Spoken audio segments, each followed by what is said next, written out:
Hello, I'm Gareth. Welcome along to another edition of Somewhere on Earth, and the place we are on Earth today is Rio de Janeiro. Oh yes, the beautiful city in Brazil, and we're at the Web Summit.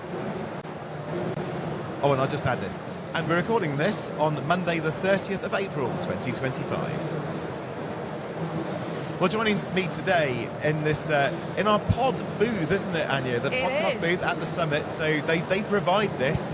They do. It's great. We've got a table, we have 4 microphones, we have some brilliant guys doing the mixing and the technical side. There's a video going on here as well.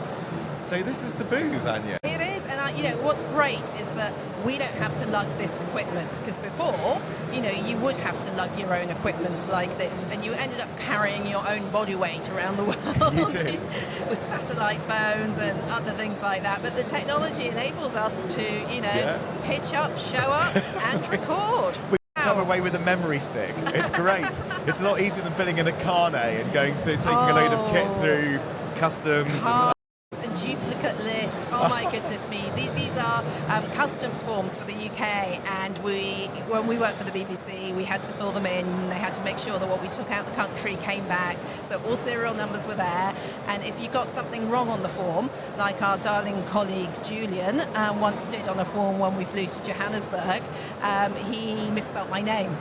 And I spent 6 hours in customs, and they went through absolutely everything, including my luggage, my underwear, every single cable I had, to make sure that the cables numbers were the same as they were on the carnet. Fortunately, everything else was correct because I'd done it.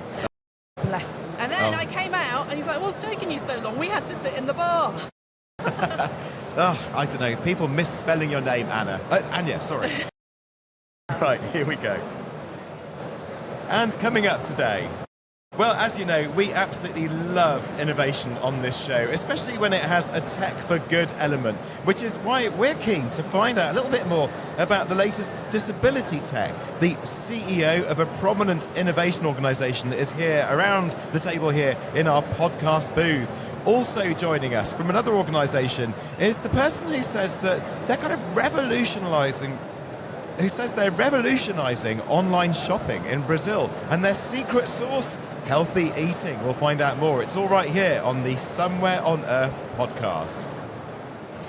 All right, so let's start by meeting the Recife-based organisation that's involved in everything from a smart lipstick prototype to a simultaneous sign language translator.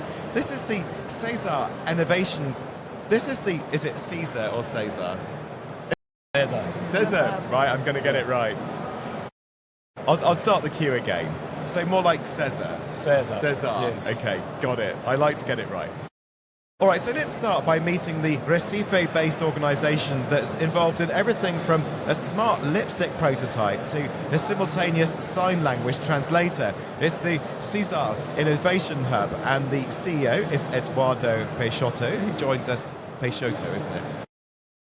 Right. And the CEO is Eduardo Peixoto, and here we are.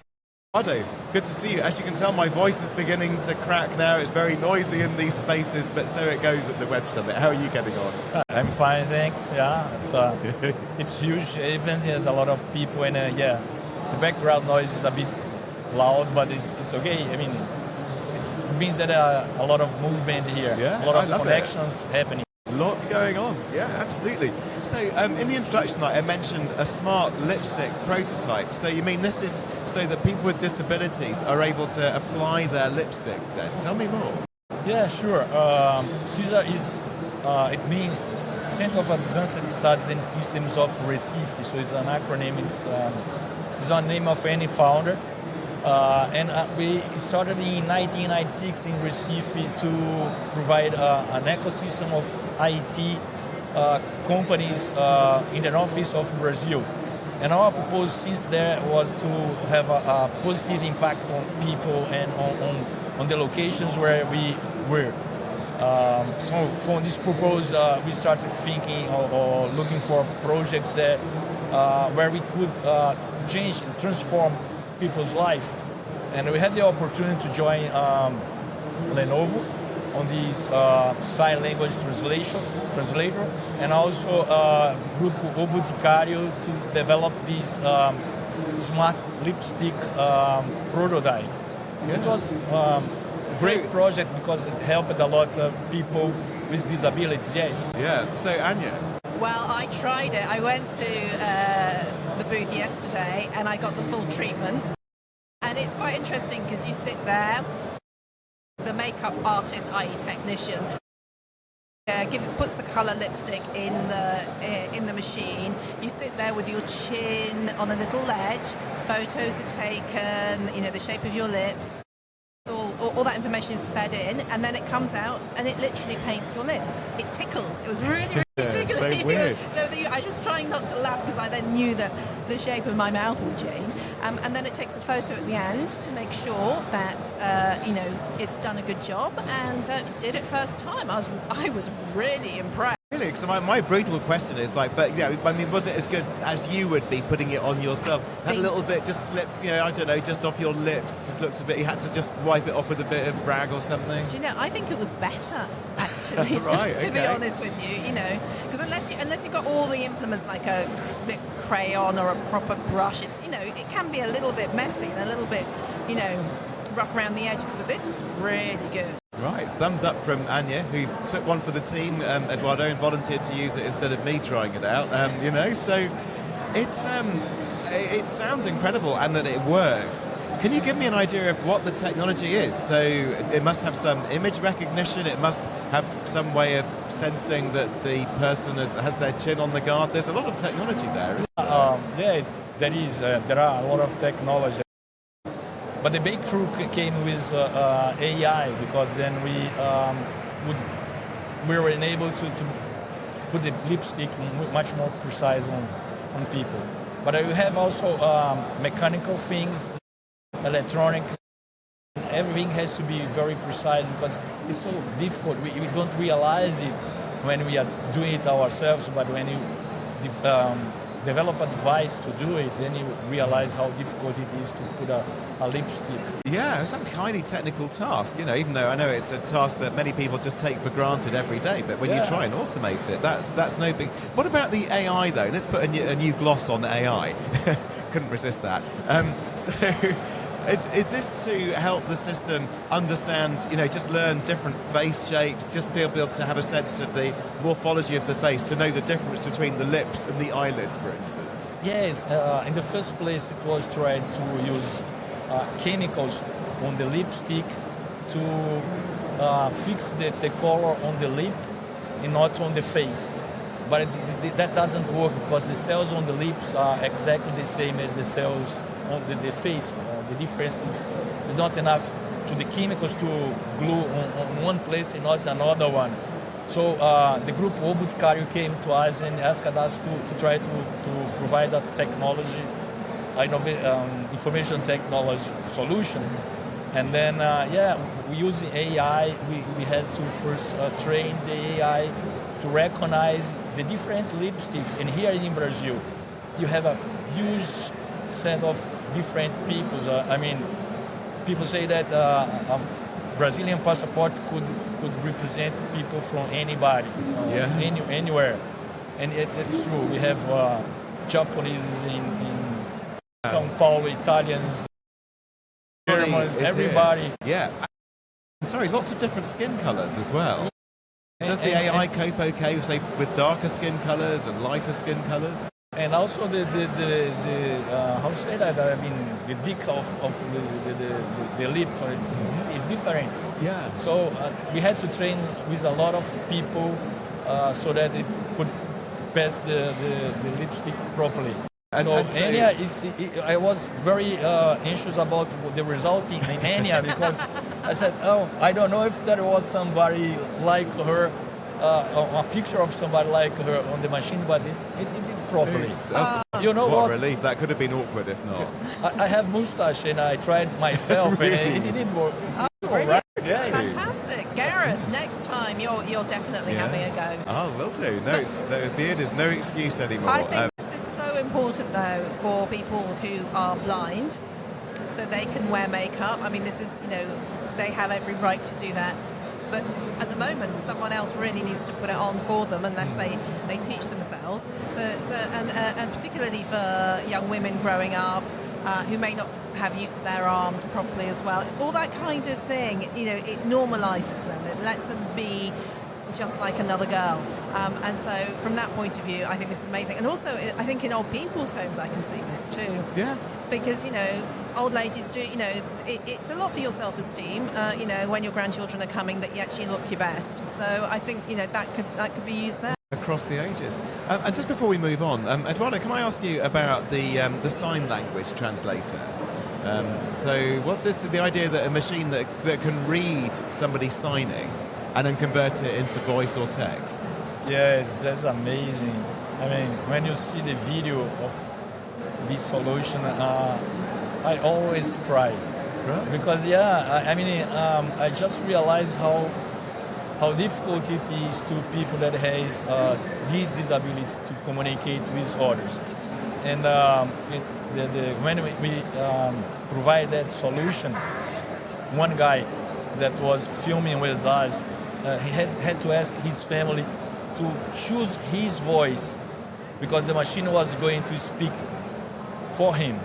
And then the family was able to hear him for the first time, you see?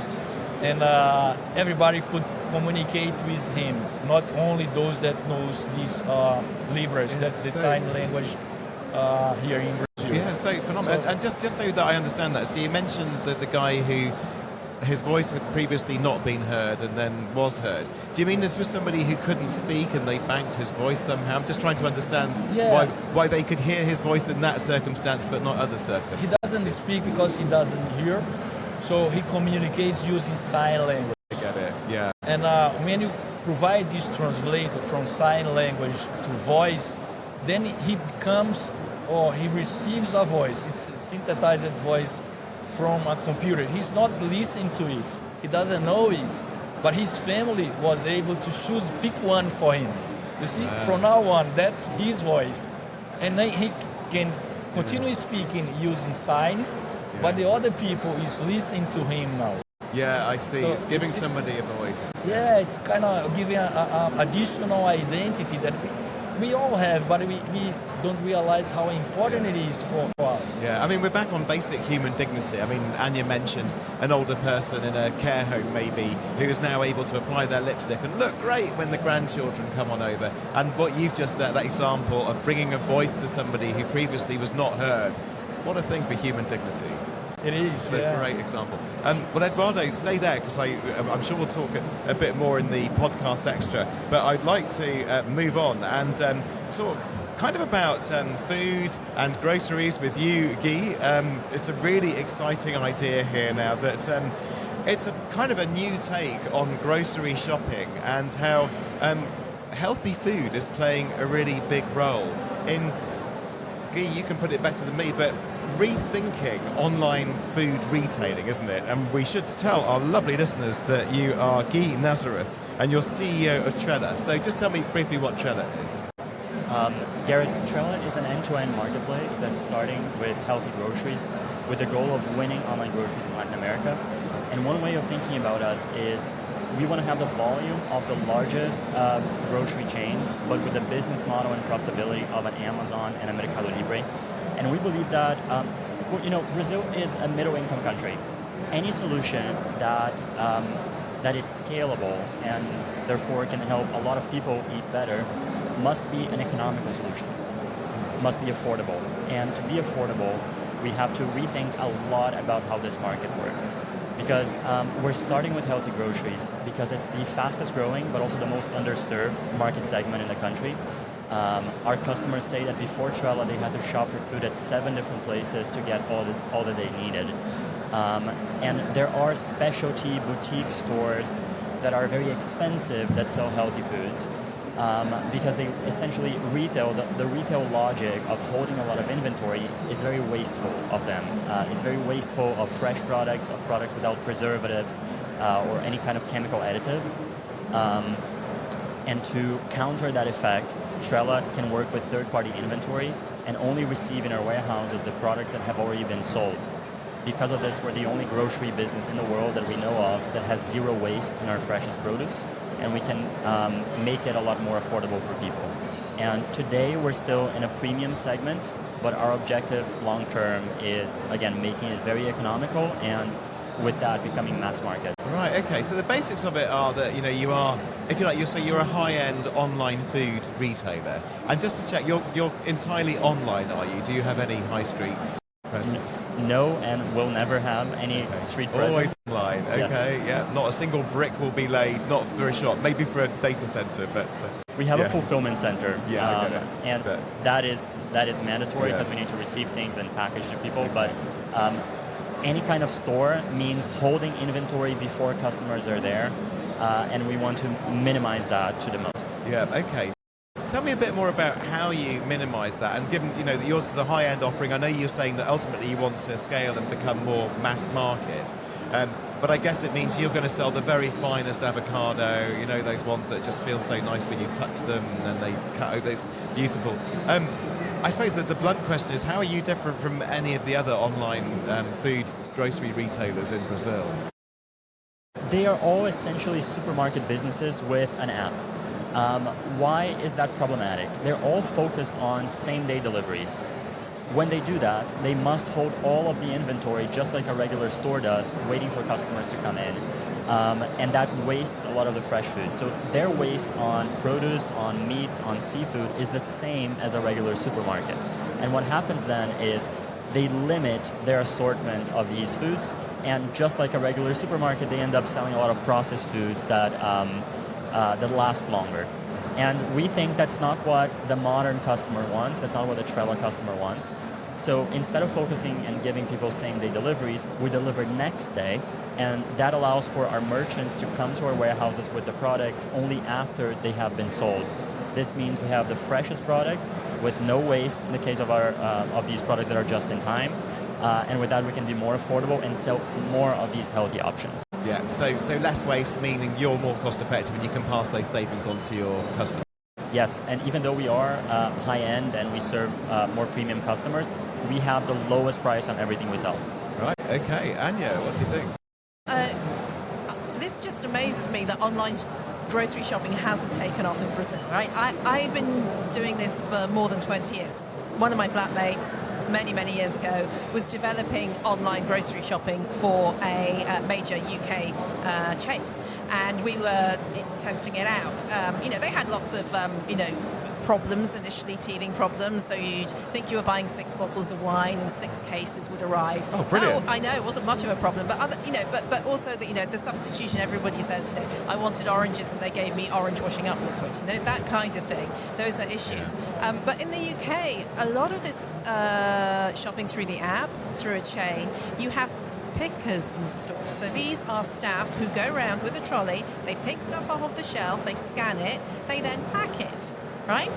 So there's no automation really. So you've done it online, but not here. Yet you guys have got automation, haven't you? Before I answer you, let me ask you, where do you shop? You live in London? I live in London. Ocado, Waitrose? No. I'm at Sainsbury's. I laugh because my husband actually works for them. I have to admit that in the supply chain as well, ironically. But I would challenge one thing in this train of thought. Even though Ocado is a company that has been around since '99, I know they're like OG. But even Ocado is still a fraction of what M&S sells. So even in the UK, in a more mature market, the penetration of online groceries is still very small. In the case of Brazil, online is still under 3% of the total grocery market size. It's really tiny. And to me, but this is true everywhere, in every country. Online groceries haven't taken off. My hypothesis for this, for why it's the case versus an Amazon and a Mercado Libre could, is that they were not Amazon was not trying to replicate Barnes & Noble and put it on a website and deliver same day. But that's what the online grocery businesses are doing. They try to replicate M&S or Sainsbury and deliver same day within a few hours. So they're not innovating on assortment. they're not making their solution more cost effective.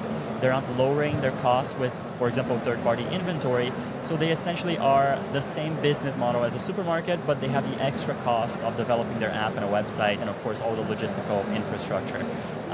We are rethinking the model, just like Amazon did, and we think that's why we have a better shot. Because Anya was asking you a bit about some of the automation there, and I'm interested in, so this has been very much, which is brilliant, about your business model, rethinking how we get groceries. But we're a tech podcast. What's the amazing cool technology that you're using to deliver this offering?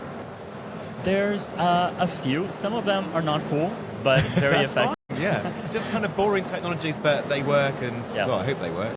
We have a warehouse management system that beeps everything, and that prevents that problem of like you ordered oranges and you got mandarins or something. So we do not have that problem at all. We're using artificial intelligence as part of our logistics because today about a third of everything we sell, we're not holding inventory. But there's a bunch that we are holding inventory. And what matters here is that we minimize this inventory. So while a traditional retailer holds 30 to 60 days of sales in their stores, Trela holds between 7 and 15. And I was a data scientist before starting Trela, and I've coded some of these algorithms, and we have really good predictive machine learning for everything we're going to sell, and allows us to minimize this inventory. And I'd say one hack that we've gotten was we've managed to integrate with the inventory of these merchants that sell to us just in time, that deliver to us just in time. And it's not machine learning, but we just got them to tell us instantly their inventory and their availability so that we don't sell something that eventually we cannot fulfill. And in the cases where a merchant can no longer fulfill something that they have sold on Trela, our marketplace can route it to a different supplier, and we have a system of fallbacks so that we deliver our orders in full. Right, so it gives you that resilience as well. All right, folks, we'll leave it there. It's been fascinating talking to you, Guy, rethinking this online grocery model. Starting with something actually quite a straightforward thought in a way, that you're now building that and you have built into a business. And Eduardo, what a pleasure talking to you as well about those wonderful innovations. Dignity very much being the watchword there. So we'll carry on in the podcast subscription extra. If people want to join the fun, Anya, how might they do that then? How do you get onto this privileged position of being one of our frequent flyers? Well, you can go onto our social medias. You usually find us on @SOEP, S-O-E-P, Tech. Facebook, we are on LinkedIn, Somewhere on Earth, the Global Tech Podcast. We are on Insta, we are on Threads, we are on Blue Sky, we are on TikTok.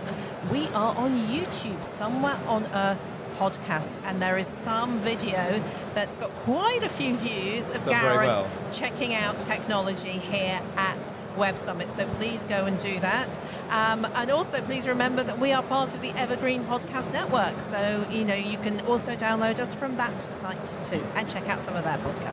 You sure can. All right, folks, so we'll see you on the other side. Have fun, folks, and from all of us here in Rio, thanks for listening. Bye-bye.